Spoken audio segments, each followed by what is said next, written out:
JonBenet Ramsey was born in 1990 Atlanta to businessman John and his wife Patsy, a former West Virginia pageant queen. The family, including son Burke, moved to Boulder, Colorado in 1991, where JonBenet began competing in beauty pageants. The family was having a rough time, as John's daughter from a previous marriage died in 1992, and Patsy was diagnosed with ovarian cancer the following year. On Christmas 1996, the family had their annual Christmas party. Apart from a brief 911 call at 6:48 p.m. that was chalked up as accidental, nothing was out of the ordinary. The following morning, shortly after 5 a.m., nobody was in the house except Mom, Dad, JonBenet, and 9-year-old Burke. According to Patsy, she found a very long handwritten ransom note on the stairs of the home, announcing that JonBenet had been kidnapped, asking for the precise amount of John's Christmas bonus at work, $118,000. Patsy ignored the note's instructions and called police at 5:52 a.m. The cops arrived within 3 to 7 minutes and began searching the house for signs of forced entry or potential exits. The only room contained for potential evidence was JonBenet's room, and her bed indicated she had urinated on it. One of the cops didn't open the wine cellar in the basement because it locked from the outside and he was looking for escape routes. For hours, the Ramseys and police didn't check the wine cellar. And to be clear, the house was massive. The front of the home makes the house look much smaller than it is. It is a massive home, 7,000 square feet. The size comes from its length and height. It stretches back and upward on the lot. There are 4 floors in this home. JonBenet's body was found in this corner of the basement of the home.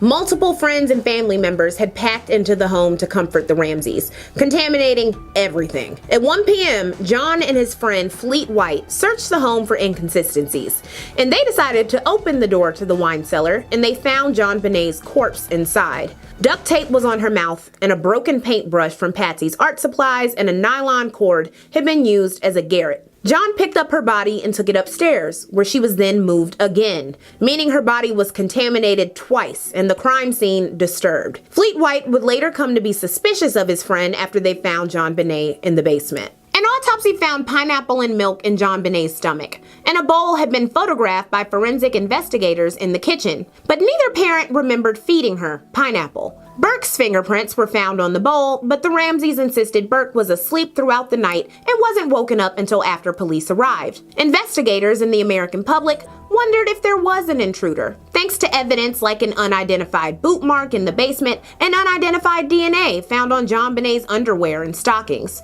Plus, 2 windows had been left slightly open for Christmas lights to pass through, and there was a broken basement window and an unlocked door. Police said there were undisrupted cobwebs on potential entryways, but it only takes 30 to 60 minutes for a spider to spin a web. Adding to the intruder theory was that within a 2-mile radius of the Ramsey home, there were 88 registered sex offenders, and there had been 100 burglaries in the neighborhood in the previous months. Because JonBenet competed in kitty pageants, People magazine accused her parents of dressing her like a French courtesan. People also zeroed in on the men who engaged in the pageant circuit, like a 46-year-old photographer named Randy Simmons, who blurted, "I didn't kill JonBenet," when approached by police. Police gathered a list of suspects and people of interest that totaled over 1,600 by 1997. The local cops weren't used to too many murders, let alone complicated ones, because JonBenet's murder was the sole murder in Boulder in 1996. Most of the public seemed to believe the Ramseys, either Patsy or Burke, killed JonBenet accidentally or on purpose and then covered it up. JonBenet had been to the doctor 27 times in the last 3 years of her life, with her pediatrician citing bubble bath as the culprit.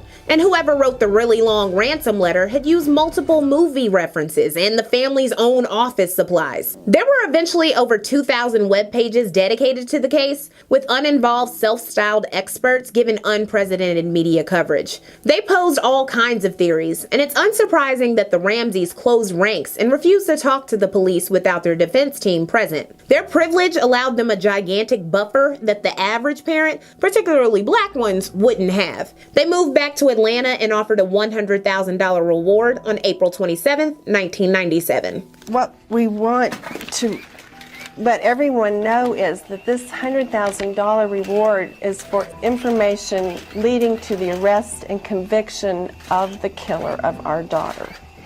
We feel like there are at least 2 people on the face of this earth that know who did this, and that is the killer and someone that that person may have confided in.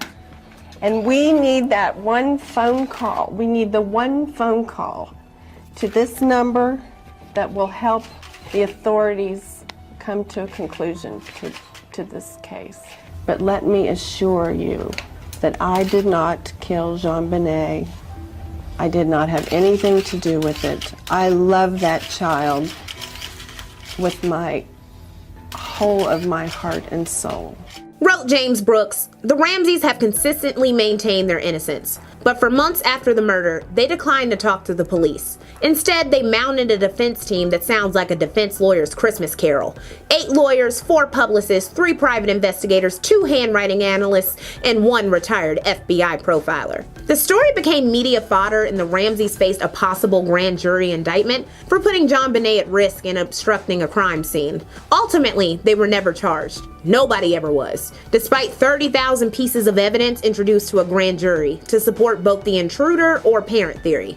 The jury was dismissed in 1999. The Ramseys were torpedoed by the press, even though 6 handwriting experts couldn't find a match between the Ramseys and the note. In October 1999, Governor Bill Owens told the Ramseys to quit hiding and move back to Colorado to help find their daughter's killer. Police announced the Ramseys were under an umbrella of suspicion, but the Ramseys maintained their innocence, and Patricia died in 2006. Other suspects would arouse interest and be dropped, like the notorious John Mark Carr, a pedophile and former teacher who falsely confessed and later became Alexis Reich. The false confession brought renewed attention to the case in 2006. JonBenet's murder has never been solved.